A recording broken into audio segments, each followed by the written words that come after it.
नमस्ते और स्वागत है आपका रियलिटी चेक में। आज हम दो इम्पोर्टेंट अपडेट्स डिकोड करने वाले हैं। एक सेलिब्रिटी प्रॉपर्टी सेल जो मार्केट के अप्रिसिएशन ट्रेंड को एक नई डायरेक्शन देती है, और दूसरी सिटी लेवल डेटा जो बायर सेंटिमेंट को लेकर एक स्ट्रॉन्ग सिग्नल भेजती है। पहली अपडेट आती है एंटरटेनमेंट इंडस्ट्री से।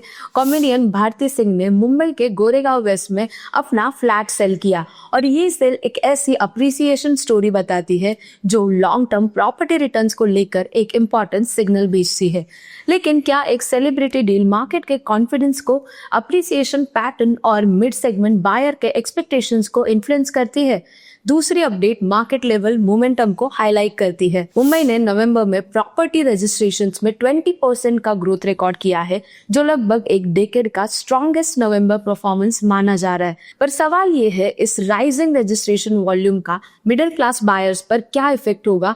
प्राइसिंग स्टेबिलिटी मिलेगी, कॉम्पिटिटिव लॉन्चेस बढ़ेंगे, या फिर higher demand pressure future affordability को इम्पैक्ट करेगा? चलिए शुरू करते हैं भारती सिंह के इस हाई रिटर्न ट्रांजैक्शन को समझते हुए।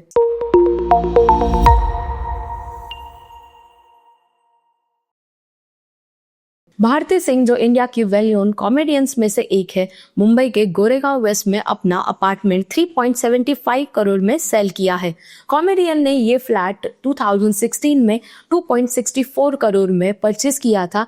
इस सेल से उन्हें 1.10 करोड़ का अप्रिसिएशन मिला, जो लगभग 41% ROI है, वो भी सिर्फ 9 इयर्स में। अपार्टमेंट का कारपेट एरिया 1186 स्क्वायर फीट है, और ये कल्पतरु रिगेलिया गोरेगांव वेस्ट के 7th फ्लोर पर लोकेटेड है। बायर का नाम धन्य रामकृष्णन है, जिन्होंने परचेज के साथ 2 कार पार्किंग स्पेसेस भी लिए।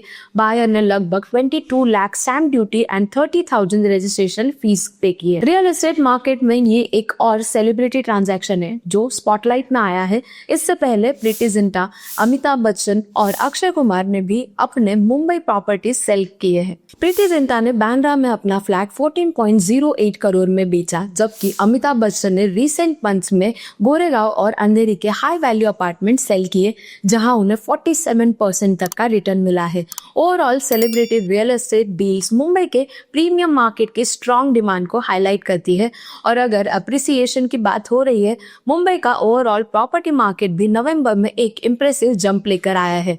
चलिए देखते हैं नेक्स्ट अपडेट। मुंबई के रियल एस्टेट मार्केट ने नवंबर में एक स्ट्रॉन्ग परफॉर्मेंस दिखाया।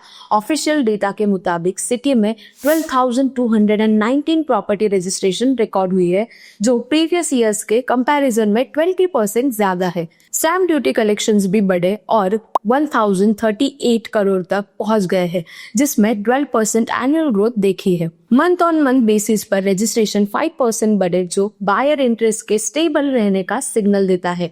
इस पूरे मोमेंटम का मेजर ड्राइवर रेसिडेंशियल डिमांड रही है। नवंबर में लगभग 80% रजिस्ट्रेशन होम से रिलेटेड है, जो क्लियरली दिखाता है कि एंड यूजर सेंटिमेंट स्ट्रॉन्ग बना हुआ है। जनवरी से लेकर नवंबर 2025 तक मुंबई ने 1,35,807 से ज्यादा प्रॉपर्टी रजिस्टर की है, और स्टेट रेवेन्यू में 12,224 करोड़ कंट्रीब्यूट किया।